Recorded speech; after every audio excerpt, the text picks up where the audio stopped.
Assalamualaikum warahmatullahi wabarakatuh. Saya Elmawati dengan NIM A321230043 dari kelas B. Di sini saya akan membacakan hasil resume, yaitu rumusan indikator. Indikator pencapaian kompetensi dirumuskan dalam pernyataan perilaku yang dapat diukur dan diobservasi untuk kompetensi dasar KD pada kompetensi inti KI 3 dan KI 4. Setiap KD minimal memiliki 2 indikator atau mencapai tuntutan di mana KD itu berada. Perumusan tujuan. Tujuan pembelajaran mengandung unsur peserta didik atau audience, perilaku, behavior, kondisi, condition, dan kriteria degree. Rumusan ini harus mencerminkan keterikatan antara KD dari KI 1 dan KD dari KI 2 di dalam pembelajaran KD dari KI 3 dan KD dari KI 4. Hal lain perumusan tujuan juga harus mencerminkan aspek penilaian, otentik berupa proses dan produk.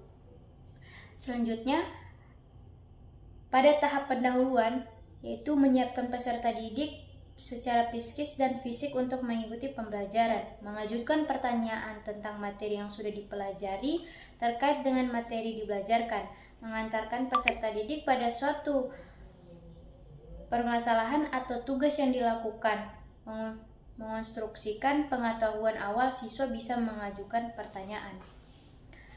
Selanjutnya, pada kegiatan inti, yaitu memadukan sintaks atau phase model pembelajaran dengan ketentuan pada fase-fase tertentu memuat 5M, yakni apa yang harus mereka amati, apa yang mungkin siswa tanyakan, apa data yang akan dikumpulkan, mengasosiasikan, dan apa hasil yang harus siswa komunikasikan.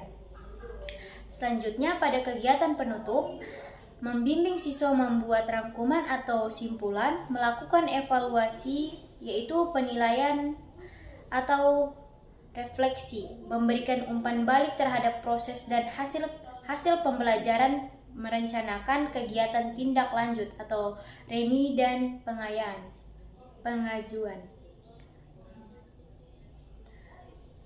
Selanjutnya, hasil penilaian, jenis teknik penilaian, bentuk instrumen dan instrumen, pedoman penskon atau soal pedoman dilampirkan dalam RPP.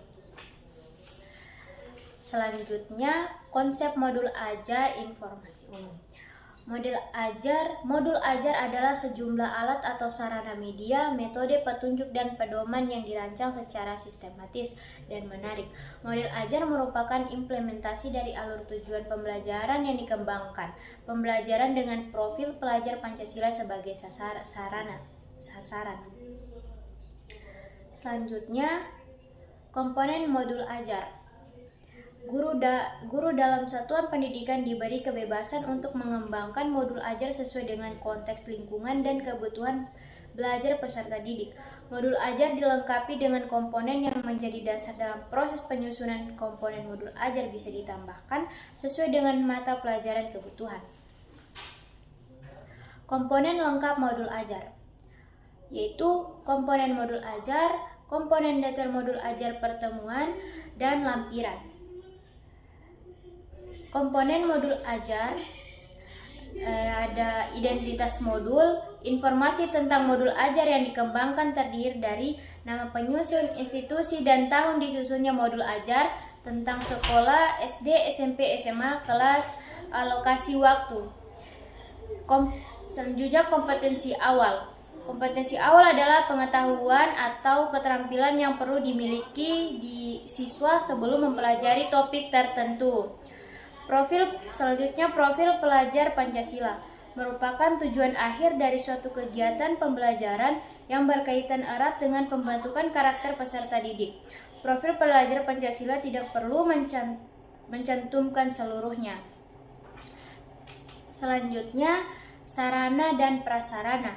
Sarana merujuk pada alat dan bahan yang digunakan, sementara prasarana di dalamnya termaksud materi dan sumber ajar lain.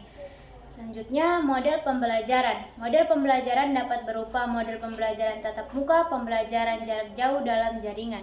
Dan yang terakhir, target peserta didik. Peserta didik yang menjadi target peserta didik dengan kesulitan belajar, peserta didik dengan pencapaian tinggi. Baik, itu saja hasil resume dari saya. Saya akhiri. Assalamualaikum warahmatullahi wabarakatuh.